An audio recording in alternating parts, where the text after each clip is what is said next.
shit, I have a problem with my landing pages as a B2B SaaS company, and I'm spending all this money on paid, and it's going down the drain because my landing pages suck. That's the person. We also deal with B2B companies when they come to us. They want to revolutionize everything. They want to give a big impact, big talks and, big things. Yeah. So I completely understand and I can relate to this where you're coming from. Looking at them, and somewhere some marketer's like, "Ooh, I got 100,000 impressions." Yeah, of people just ignoring you. You know what I mean? So.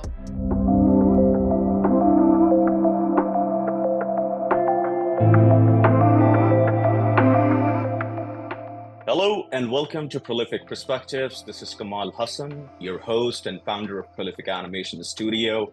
We are all about exploring innovation, entrepreneurship, and how to be successful. Today we have an amazing guest with us, Tas Bobber. Hey Tas, how are you? Wonderful. How are you?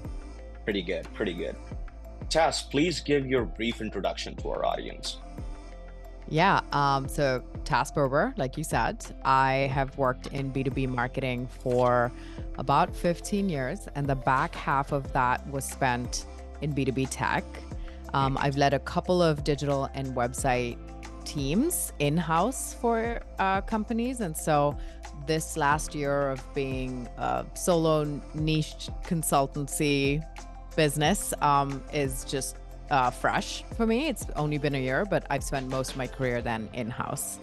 Now I help B2B SaaS companies with paid ads landing pages. So it's very specific, very different than what I did, which was managing very broadly digital and website across the whole, organization. But it's a fun season so far.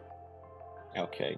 So Tas, how many people you work? Is that a solo company? You just run the company giving consulting services to the clients, and how does it work? Your structure of the company?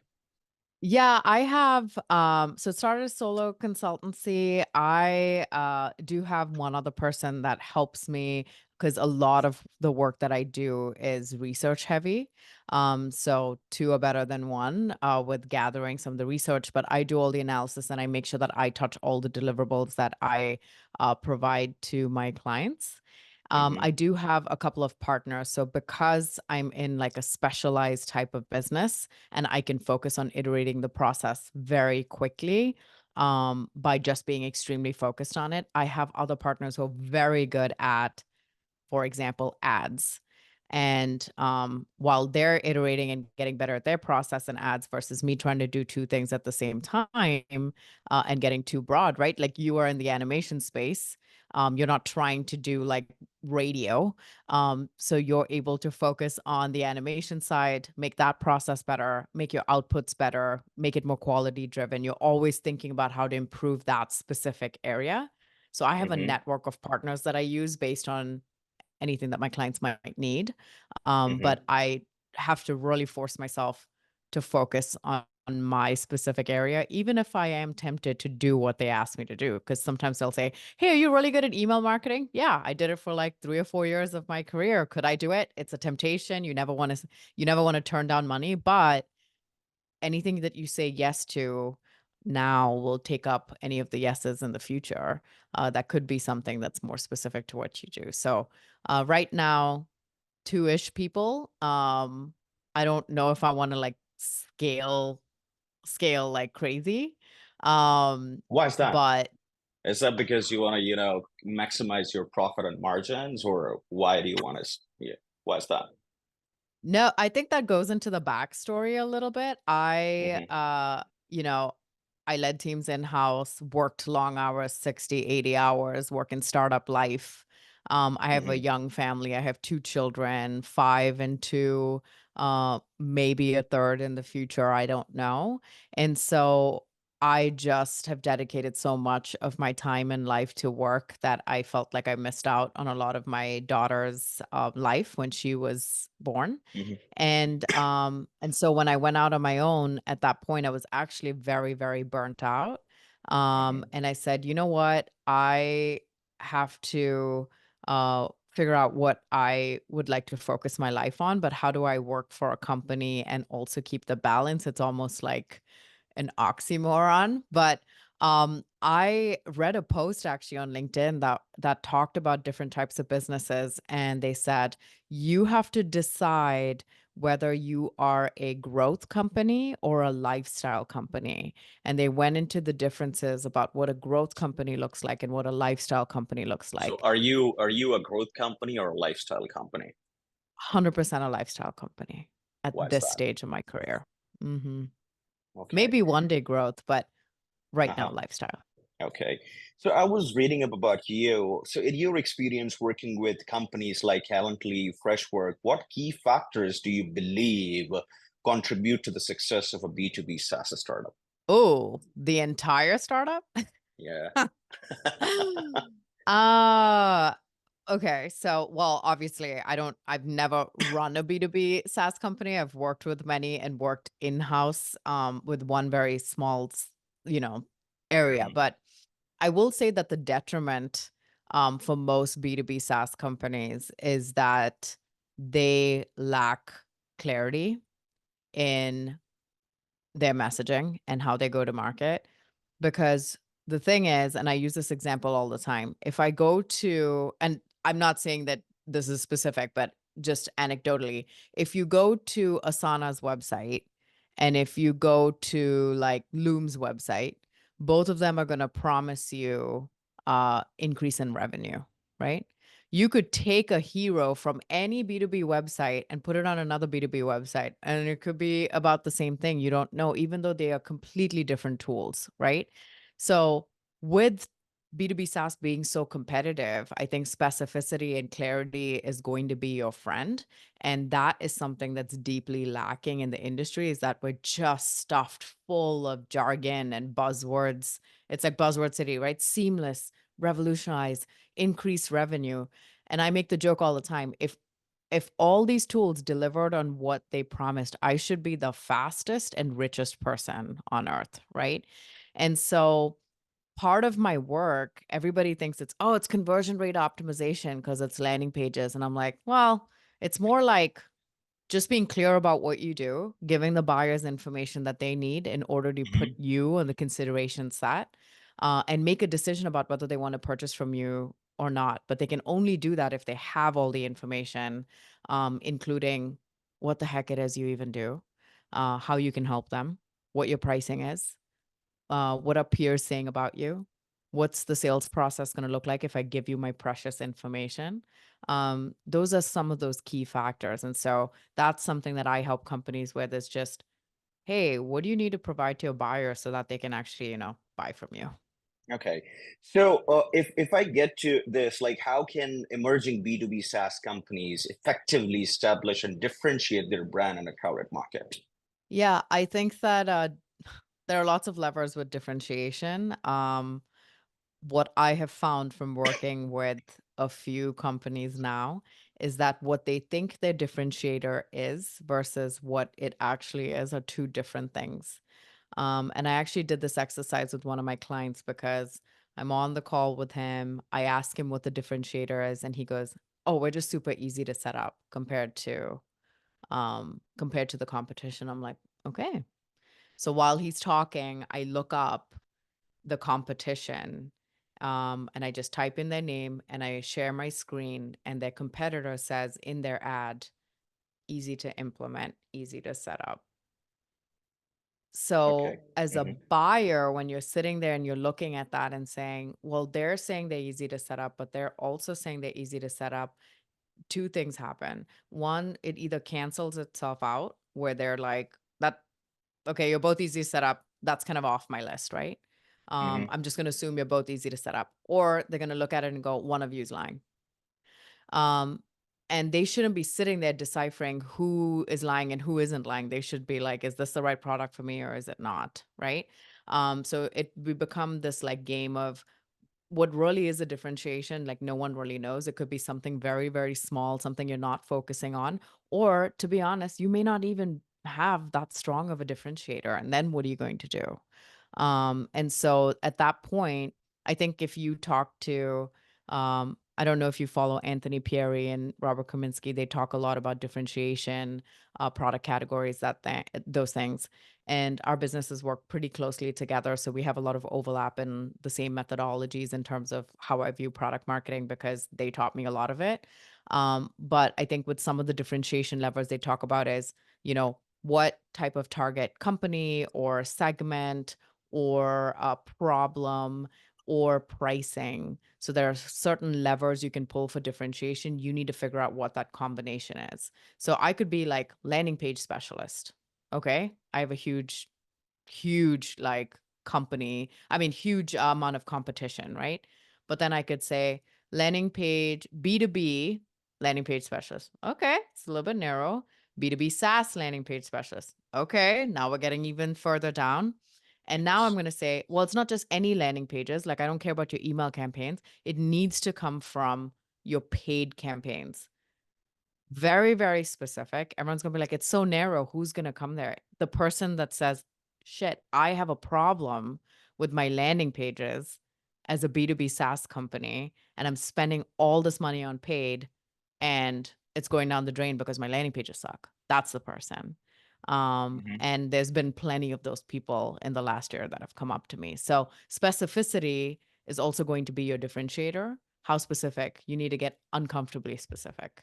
And So that's when for we all talk companies. about landing pages, what are the key factors designers or a landing page specialist should focus on when they're creating or designing a landing page? From the landing page specialist perspective, first of all, I hope that they know the difference between a landing page and a regular web page. That is the mistake that I come across the most. Most people think Mhm. it's just like your main website or any page that they come to on your main website. But when I talk about landing pages, I'm talking about isolated experiences. You control the levers of who visits those pages. You can't find them on the internet, they're hidden, right?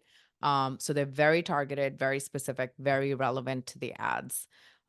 So a landing page specialist versus a B2B landing page specialist, they should have two different focuses.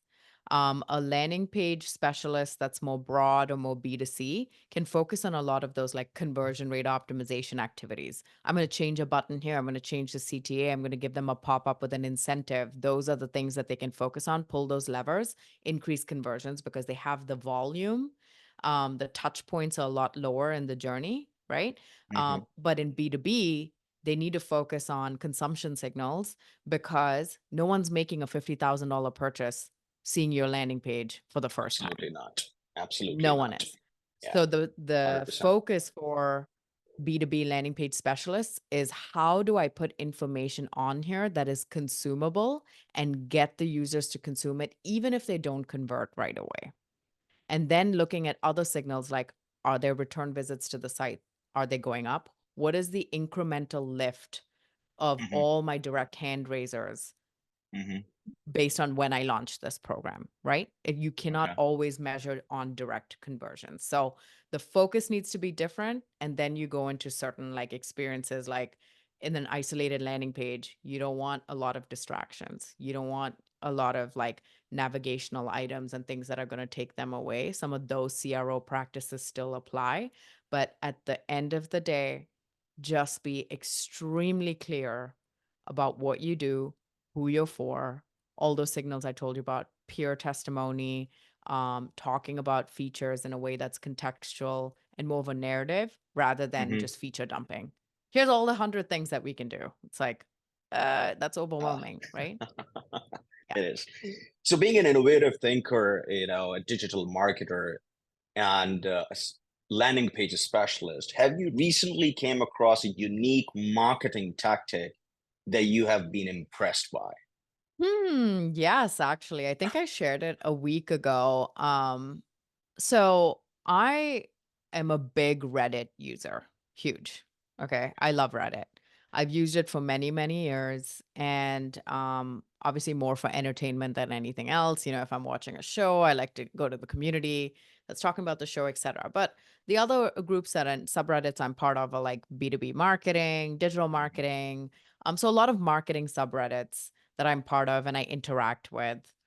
If you want to find me on Reddit, even though you're not really supposed to tell people your username, but it's B2 Beyonce anyway. Mhm. And so on Reddit the other day, one of the things I went to Drive by Exit 5. So that event, I'm not sure if you're familiar, but Exit 5 is this community for B2B marketers. They threw their first in-person event in Vermont, and I attended that. And one of the talks there was by Ross Simmons, and he had talked about Reddit being a tool that B2B marketers are sleeping on, or a platform that B2B marketers are sleeping on, and it should be a place they should advertise. And so because there's this misconception of like no one in B2B is hanging out on Reddit. Where I'm like, I've been on Reddit for 15 years. Like I'm a B2B marketer. I was in-house as Uh-huh. a buyer. I had budgets Mhm. up to $10 million to spend partly on software and partly on platforms. So like, you know, yeah, they are hanging out there. They are sharing knowledge and information. And so Mhm. Dream Data actually did post an ad in on Reddit that I see now every day. And they use the office and they used Mhm. meme content to communicate Uh-huh. what they do in like a hilarious way to poke fun at the problem. And I was like, I immediately noticed it. I knew who Dream Data was, but it reinforced it in my mind enough so that I shared it on LinkedIn then with my community and followers of B2B marketers, right? So there's that cascading effect of like they tried something new. They made something that was relevant to the platform because B2B companies are going to fly there and be like revolutionize your tech stack. Absolutely. But you got to Absolutely. make I it agree. relevant. Yeah, you got to make it relevant to the platform you're on, and Dream Data just killed it. I mean, we're talking about this on a podcast right now. No, Mhm. that's, it's Creating the about buzz. creating Yeah, that because buzz, we and they also did it. we also deal with B2B companies when they come to us. They want to revolutionize everything. They want to give a big impact, big talks and, big things. Yeah. So I completely understand and I can relate to this where you were coming from. So if you talk about future opportunities, from your perspective, what future opportunities do you see from entrepreneurs in the SaaS space, particularly regarding technology and customer engagement? Mm. So I mean, everybody's gonna talk about AI, so I won't. Why not? But, uh well, I mean, it's like the same regurgitated stuff, like, Hmm. obviously, I think that the biggest thing right now is everyone's excited about AI, so they're talking about all these different use cases, but there are certain use cases you don't want to use AI for. So if you're a business, anything that's really customer facing, I just don't think AI is there yet. We can Hmm. almost sniff it out when I know that it's like even a comment on my post and I'm like, "Oh, that's an AI comment."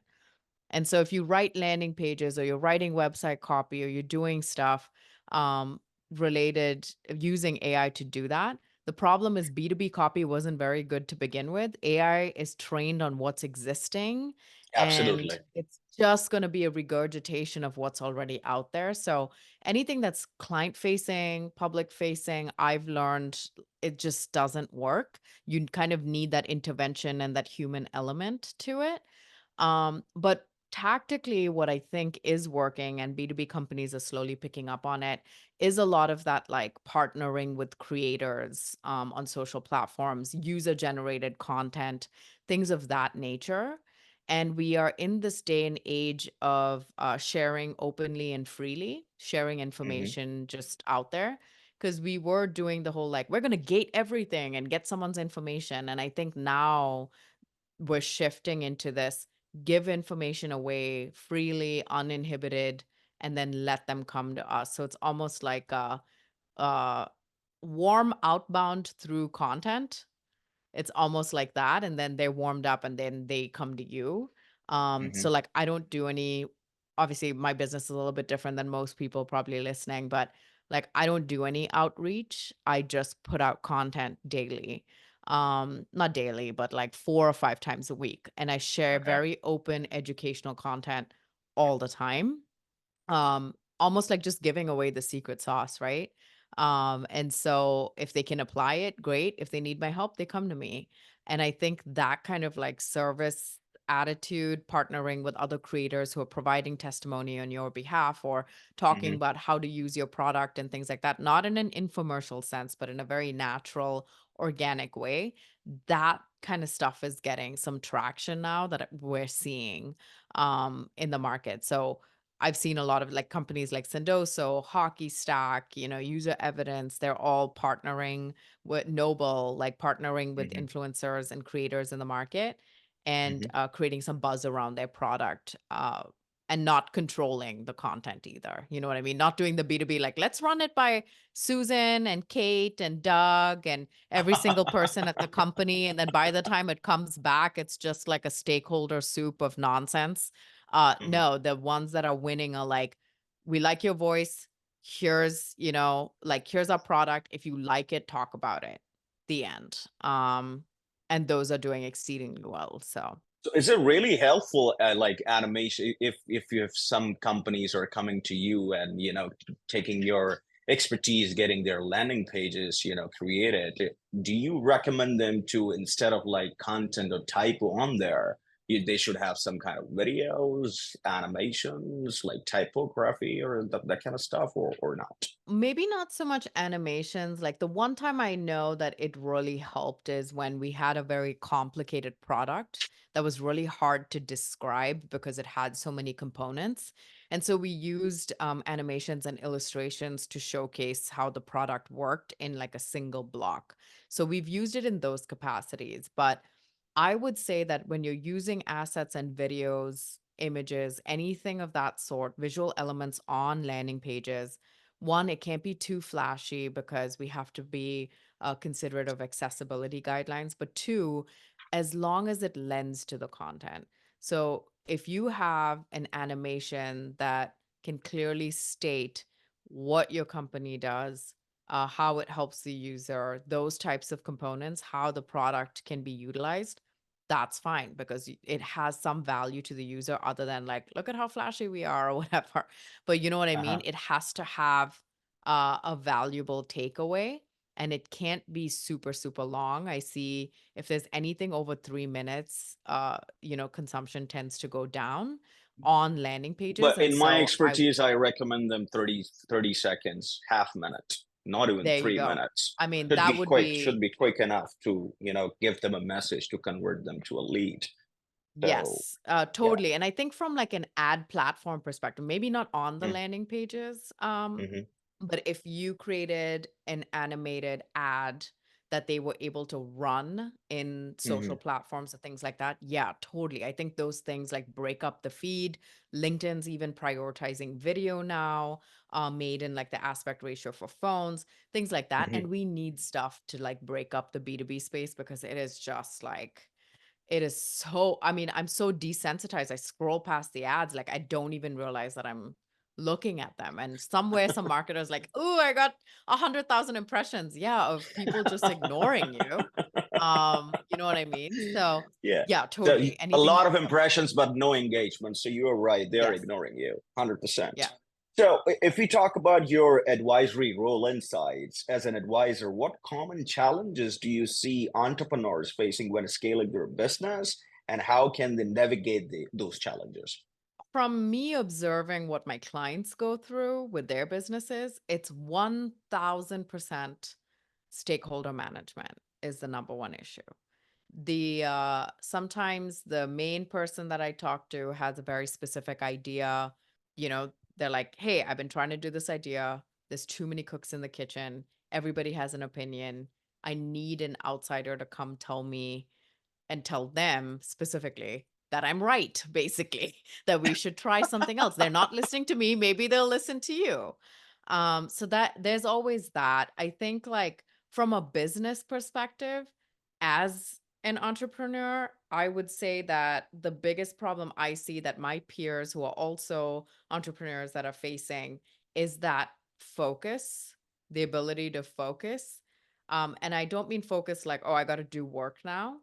I'm talking about like the constant need to want to expand where you're sitting there going, "Wow, maybe I should do email because 5 people have asked me for it. It must be a signal." I think sometimes they're looking at the wrong signals and then saying, I should expand. And that is most of the exactly time how, like, most of the times entrepreneurs, they look at the wrong signals. They're, you're yes. 100% right. It's not about, like, it's a focus, right? You got to focus on one thing, and focus does not mean hard work. It does not mean you should get to one thing and you stay focused on that. If it's not working out, you got to change your focus, change the direction, and get to it. That will get you the results. So I will agree with you 100%. And So then I if think we go ahead. Mhm. I was gonna say my other piece, and this one is one I actually suffer from the most, which is asking for help or like even paying for expertise myself. Like, I'm half Indian, half Thai, and so like we always joke that my last name is Bober, so we're like bargain Bober. Like I'm always looking for the best deal, right? That's like the Asian in Mhm. me. I'm like, I gotta find the best deal. But Uh-huh. sometimes, like when it comes to expertise, like you get what you pay for. And so I've tried the route of like, I'm going to hire cheap labor and things like that. But then there's so much like management and like micromanagement. There's lack of strategy. There's mistakes. There's so much stuff that I end up just paying for in either time or more money in the future. And so one of the things is now I know if I hire like full time, it's going to be like a rock star person where I can just prep them. Like, hey, here's the stuff, hand off. And I trust that they can handle themselves in front of clients. They can do their work. I don't have to micromanage. They're adults. Like they're going to do their stuff. So do not cheap out on talent and definitely stay And most focused. of the Those, most of the web development companies or marketing companies, that's where they make a mistake. They hire cheap talent, low yes. cost, a lot of micromanagement. I have the same, strategy here. I hire 10 people. They has to be rock star leaders, self-sufficient. They have their Yes. accountability. They run the show. They get to the ground and they get the shit done. So Yeah, I get it. that's Yeah, it. 100%. And most of Exactly. the, you just mentioned you're half Indian, half Thai, and I'm also from Pakistan, and half American. So I know a Nice. lot of offshore web development and web design companies in our countries where we belong from. So they suffer with this problem, right? Cheap Yes. labor or cheap resources or low cost resources in their companies. And eventually they have to end up, shutting down their companies. So Yeah. I faced the same challenges back in the, 2000. But when I realized this, I have limited people in my company, but they all are rock stars, 100%. So Yeah. if we get to your balancing strategy and flexibility, how do you advise entrepreneurs to balance a strategic vision with the need of flexibility in a rapidly changing market? I mean, I don't know if I have the right answer for balance. I mean, I'm a mother of two and I work 3 days a week because that's how I set up my schedule. I spend the rest of the time, with my family Hmm. and so on paper that looks like it's very well balanced. Like, dang, I want to work 3 days a week. That sounds amazing, Tass. You get to make your own schedule. That's amazing. Yes, but I also have lots of responsibilities, right? I have deliverables I have to provide. I have Hmm. responsibilities outside and to my clients. And so that ends up becoming a far more integrated work life, than before. And I was telling my husband, I'm like, why do I feel like I'm working as much as I was in-house, but one of the things I do is I log my time. So I'm very like type A, I'm very organized with my work. And so I like to know where I spend my time because I obviously, as a digital marketer and website person, like I like data. And I looked at one of my highest peak weeks. And even on those weeks, even though I've spent a few evenings working, a couple hours on the weekends, just catching up, doing those things, it's truly like integrated versus like 9 to 5, like I had before. But I still top out at 30 hours a week, each week. And I'm like, Hmm. okay, in a grand scheme of things, if I told someone 30 hours, they'd be fine. But like I do a lot in those 30 hours. And so I don't know if I have the right answer uh Hmm. to balance that. I think like, especially if you're an entrepreneur, like you are always thinking about the business? How can I improve something? What process can I improve? Oh, Absolutely. I have an idea for this. Being an entrepreneur is 27, 3, 360, 24/7, 365. You're just thinking. If you are Nonstop. not Yeah. working, yeah, nonstop. You get to your deep thoughts and you're, creating your reality and thinking about the stuff. Okay, these are the possibility. We can explore this, we can explore that. Okay, let's explore that domain to, and let's do Yeah. that research. And also I do the same. I think 24/7, 365, business. So I do the Yeah. same. I have responsibilities, my family, other businesses as well. So at the end of the day, what matters whether you're thinking in the right direction for your business or not. You don't have Yeah. to just get to the laptop, meet people, talk to them, Zoom meetings, Calendly, and all of that. So I get it. Yeah. So what about, advising and inspiring entrepreneurs? What key advices would you give to inspiring entrepreneurs looking to enter the SaaS industry today? I would 100% say the first thing you need to do is niche Hmm. down into a problem. I think Hmm. I took way too long to get to that point. When I started, I was like, "Oh, I'm just going to do general website and digital Hmm. consulting." And I already thought that that was narrow because it wasn't all of marketing. It was just like a little Hmm. section of marketing. Everybody else was becoming fractional CMOs. But the problem with that, and you're going to think like, "Well, I can do all of these things. Why would I just focus on one problem?" And that's because if you can do all of the things, they will Hmm. not know what you can actually help them with. You won't even get the opportunity to do one thing. So it doesn't have to be your end all be all. But if you have something as an intro thing, it could be even something like I'll do a revenue audit or I'll do like whatever, it could be your entry point into the conversation with them. And then you can expand once you're inside the company.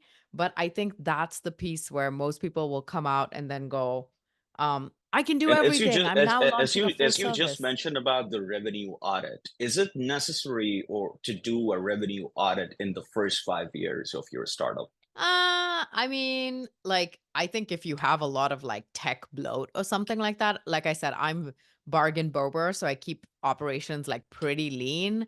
I have things that are very like automated. I don't have, I'm a solo plus one. Like I have like 98% margins. Like I don't have to like it's not, you know what I mean? It's not like it's nothing crazy for me. Uh-huh. I have a good pulse because I've managed like $10 million in B2B spend and budget that wasn't my money. So when it is my money too, like that's easy for me. Managing Hmm. my forecast and pipeline and I mean, you have to keep a pulse on your money. Like that's just a given. I don't know if you need an audit unless you actually feel like you don't have a good gauge about where Hmm. your finances are and where things are, then yeah, I mean, like the whole purpose, like where you're driving to as an entrepreneur is like you want to understand that your finances are okay to pursue all your And 100 if the ideas and everything. if the finances are right, the business is right. So they should, Yeah. stay focused on So the you should finances need as well. Yeah. like you Money need to know management. directionally. Yes, you need to know whether it has an impact, whether what you're doing has an impact as well. So do you want to give advices to the young youth or entrepreneurs who want to do or become a next Jeff Bezos or Bill Gates in the Oh future? God. Well, no, I can't give them that advice because I'm definitely nowhere near you know, like a CEO of Amazon or whatever. Well, is he anymore? I don't think he is anymore, is he? No, he's Um, not. Mhm. yeah, he's not. So anyway, I no, and here's the thing, like I mentioned earlier in the podcast, I think when people think running a business, they think automatically, I don't want to get into running a business because I feel like I have to scale. I don't know if I have what it takes. All of these things, but there are different types of businesses. You can still work for yourself without like, without like, oh, I got to hire a team of 200 and I got to become the biggest company. And what if it fails? And what if it doesn't work out? I think there are different types and you'll never know until you try. And the irony of the situation, I was just telling someone yesterday, is that in college, I was voted most likely to be CEO. And in my mind, I only had a one track mind, which was, oh, I'm Hmm. going to join a company, I'm going to get a job, I'm going to work my way up the ladder, and then I'll become, get into C suite and whatever. And that's how I thought my life was going to be. And entrepreneurship, unlike some people who are like always born to do it and they're like, I just know I'm going to run a business. I don't want to work for anybody else. All of it. I didn't have any of those aspirations. So Okay. entrepreneurship fell into my lap. I started as a creative exercise where I was just posting on LinkedIn and sharing expertise and thoughts. And companies started like reaching out to me asking if I did consulting and advising on the side.